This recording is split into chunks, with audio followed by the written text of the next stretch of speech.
Valerie Goger.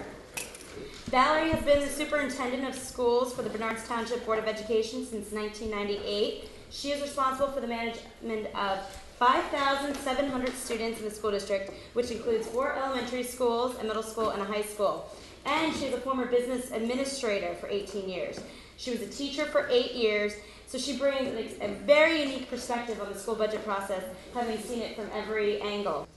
I just want to go over with you real budget basics, and later on afterwards, if you have any more detailed questions, I'd be happy to go into them.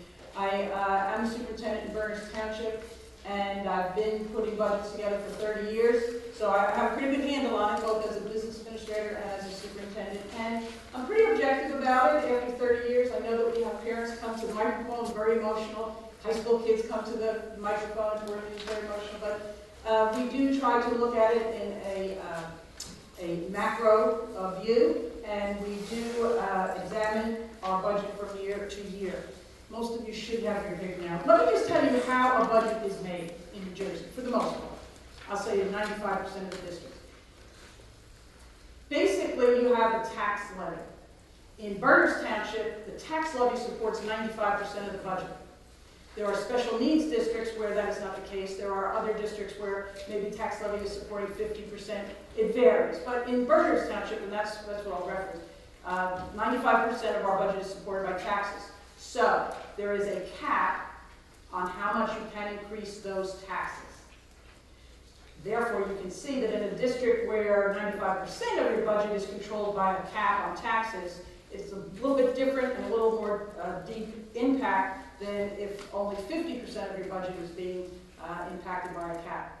Now, you have your taxes as the base. To that, you can add state aid, if you're lucky enough anymore to be receiving state aid, and increase your budget by that amount. It has nothing to do with the 2%. You just increase your taxes by 2%, and then you can add on to that. If someone were to come along and in their will bequeath to Bernards Township $1 million, we could take that $1 million and put it on top of that 2% cap and increase our budget by that much. The cap is only meant to contain taxes. So you have miscellaneous rental revenue, you might have some interest coming in from the money that you have in the bank, although that's negligible now. But altogether, you put that stuff in a bunch, in a pile, and that's what your budget is.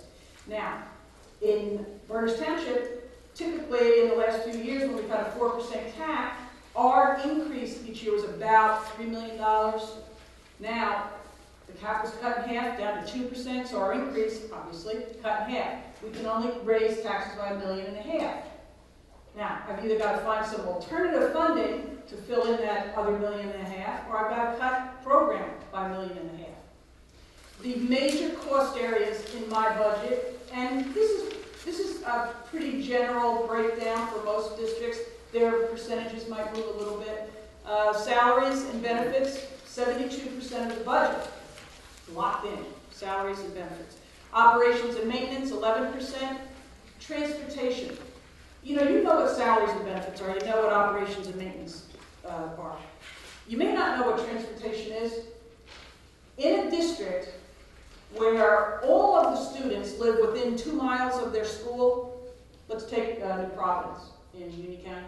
All the kids in that town live within 2 miles of their school. New Providence provides no transportation. It's not mandated. But if you are in a town and you have children who live more than 2 miles from their school, or if they're high school kids, more than 2.5 miles from their school, you must provide transportation. And you must provide a seat for every one of those children that's eligible, whether they want it or not. I can tell you the majority of high school kids are not getting themselves on a bus. They either go with a friend, or they don't like to ride the bus. You will see, as I'm sure you all have seen, buses driving around your town, half empty.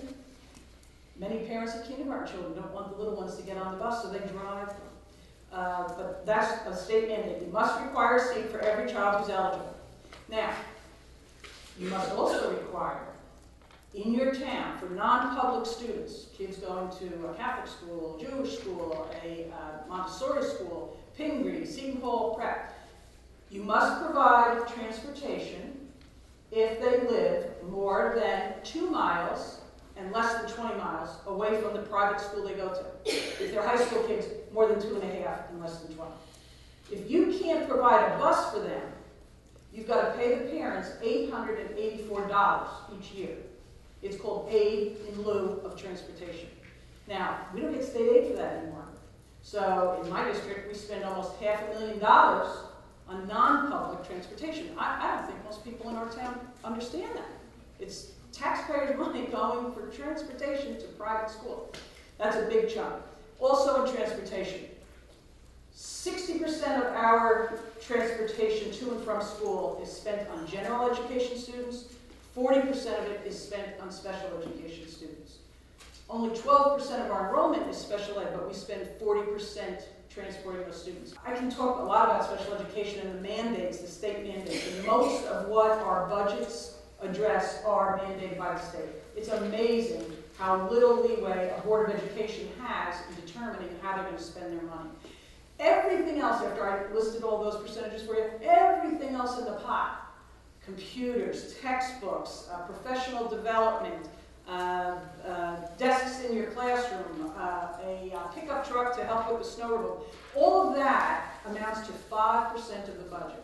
So you have very little flexibility in spending money. For example, in my district, we had to look at going to a half-day kindergarten, as regressive as that may be, because we are looking at trying to make up a $1.5 million gap, going from the 4% cap to the 2% cap. Got to make up $1.5 million. So last summer we did a lot of work. We visited a lot of districts. We looked at their high school schedule, their middle school models, what kind of kindergarten program, what kind of special ed program, what administrative structure they had. We looked at all of that. We wrote a 95-page report and put it on our website. It's got some good background, if I can say so myself, I wrote the report, but it's got some good background on state aid, the first 10 pages or so, if you want to access that at bernardsboe.com. And we made recommendations to the board on which they acted in the fall. And so we said we were going to reduce our kindergarten program, excuse me, from full day down to half day. Well, in doing that, many parents said, oh, aside from being disappointed that was going to happen, they said, oh, Jean is such a wonderful kindergarten teacher, and now she's going to be let go, and she's worked here for 20 years. Well, no, Jean, the wonderful kindergarten teacher, was not being let go in that case.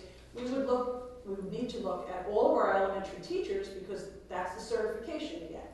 For elementary, you don't get a kindergarten or a third grade certification. So now you have to look at all of your non-tenured teachers.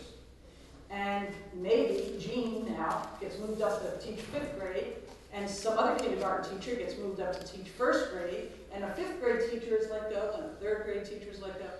Tenure trumps all. Just remember that. Now, if you are in a bad situation, like Edison was last year, letting so many people go, and you actually run through all of your non-tenured staff, you then this seniority kicks in within tenured people. Certifications are different. There's elementary certification, there's middle school certification, there's by subject in middle school and high school. So you have a physics certified teacher. A physics certified teacher can't be moved over to teach chemistry.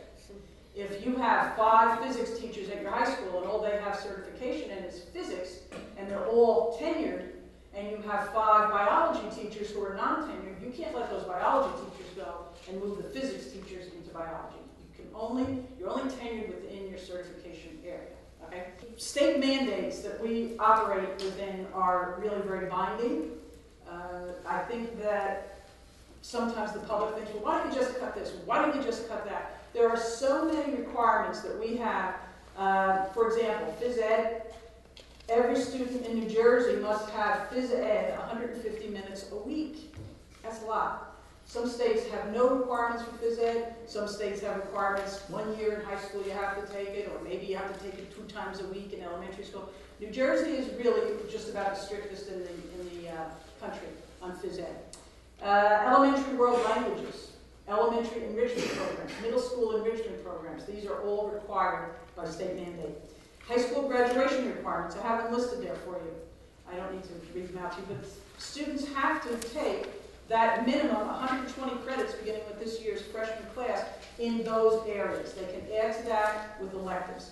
The standardized testing in grades 3 through 8 now, and in grades 11, is all based on these mandates. So you've heard people say, oh, gee, you're only teaching to the test. Well, again, in some cases you are teaching to the test because you need to teach to the test, because those students have to be proficient in those areas.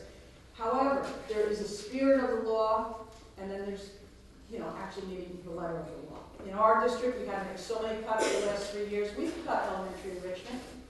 We've cut elementary world languages. What we have, instead of, the kids used to get Spanish in grades 1 through 5, once a week. Okay, it's not a lot, but they got Spanish once a week from a certified Spanish teacher. Well, 2 years ago when we had to cut back, we cut that out and we gave the 4th and 5th grade classroom teachers Latin workbooks. It's something, it meets the letter of the law, it certainly doesn't meet the spirit of the law. Same thing with enrichment. We used to have an enrichment teacher in every one of our elementary schools, giving great opportunities to the kids. Well, we had to let those people go too. And what we offer now is a math program before school in the morning that you have to be tested for, and then if you would qualify, you can enter into that program. So again, we met the letter of the law, but certainly not the spirit. Special education, we must serve students ages 3 to 21. So that's 5 years more education than the general ed student receive. You will look at a special ed budget in your town and say, wow, that's pretty big. Well, it is pretty big, but think about it. They're really serving 30-something% more of the population than the general ed programs are serving. We have students coming into preschool classes when they're 3 and 4, if in fact they are deemed eligible for them. And then they don't have to graduate at age 18. They can stay until they are 21. So we don't know what the future holds. We are holding our breath until next Tuesday when we hear the governor's budget address. And within 48 hours, they must release our state aid figures to us. We don't know if we'll be cut more. I don't think we're going to get more. But as I said, we're holding our breath and hoping for the best.